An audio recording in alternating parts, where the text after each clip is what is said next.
पहले से पात्र घोषित और वर्षों से सेवा दे रहे शिक्षकों को दोबारा शिक्षक पात्रता परीक्षा यानी टीईटी देने के लिए बाध्य करने के फैसले का शिक्षक संगठनों ने कड़ा विरोध किया है। शिक्षकों ने इस निर्णय को सूरज को दीपक दिखाने जैसा बताते हुए कहा कि यह उन शिक्षकों के अनुभव और योगदान का अपमान है जो वर्षों से विद्यार्थियों का भविष्य संवारने का काम कर रहे हैं। शिक्षक संगठनों ने मांग की है कि टीईटी परीक्षा का आदेश देने वाले शासन, न्याय व्यवस्था और जनप्रतिनिधियों को पहले स्वयं पात्रता परीक्षा देनी चाहिए। शिक्षकों का कहना है कि सांसद, विधायक या किसी भी अधिकारी को पद संभालने से पहले अपनी योग्यता सिद्ध करनी चाहिए। हम पहले ही पात्रता पूरी कर चुके हैं। शिक्षकों का कहना है कि नियुक्ति के समय उन्होंने सभी आवश्यक शैक्षणिक और पात्रता मानदंड पूरे किए थे।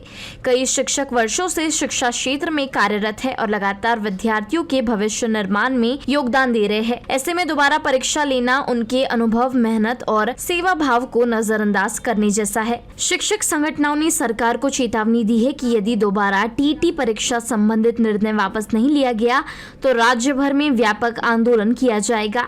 संगठनों ने कहा कि शिक्षकों के सम्मान और अधिकारों की रक्षा के लिए वे संघर्ष करेंगे। संपूर्ण भारतात आज जो शिक्षकांच्या मागे शिकवणं सोडून अशैक्षणिक कामाची भरमाट जे शासनाने लावलेली आहे ते खूपच अन्यायकारक आहे। कारण यामध्ये सर्वात जास्त जर नुकसान होत असं आहे तो आपल्या येणाऱ्या पिढ्यांचा, जो पिढ्या घडवण्याचा काम शिक्षक करतो, प्रामाणिकपणे करतो आणि प्रामाणिक 2 वर्ष डीएड आणि 6 महिन्याचा इंटर्नशिप केल्यानंतर शिक्षक ही पदवी भेटतात। त्यानंतरही गव्हर्नमेंट इतर कोणत्याही डिपार्टमेंटचे क्लास 1 to क्लास 4 पर्यंत कोणाचीही पात्रता परीक्षा घेत नाही। पण शिक्षकाची आज कोणाला 20 वर्ष झाले, कोणाला 25 वर्ष झाले, रिटायरमेंटवर आलेले, अशा वेळेला प्रमोशनसाठी आणि नोकरी टिकवण्यासाठी टीईटीची अट घातलेली आहे। टीईटी म्हणजे काय? तो टीचर एलिजिबिलिटी टेस्ट। म्हणजे आज 20 वर्षानंतर झोपेतून उठून सरकार म्हणते तुमच्यामध्ये शिक्षक बनण्याची पात्रता आहे का? तर ही परीक्षा पास केली तर तुमच्यामध्ये पात्रता आहे, नाही तर तुम्ही शिक्षक होण्याच्या काबिल नाही, याचा एक अर्थ होते। तर आम्ही आज एक सामाजिक संदेश आपल्यापर्यंत पोहोचवतो।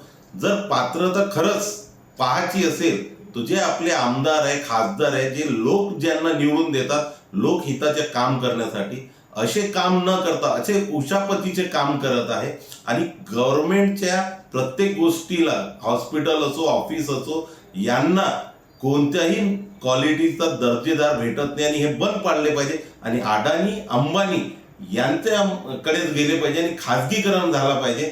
आणि याच्यामधून येणारा जो ताळूवरचा लोणी आहे, हे आपल्या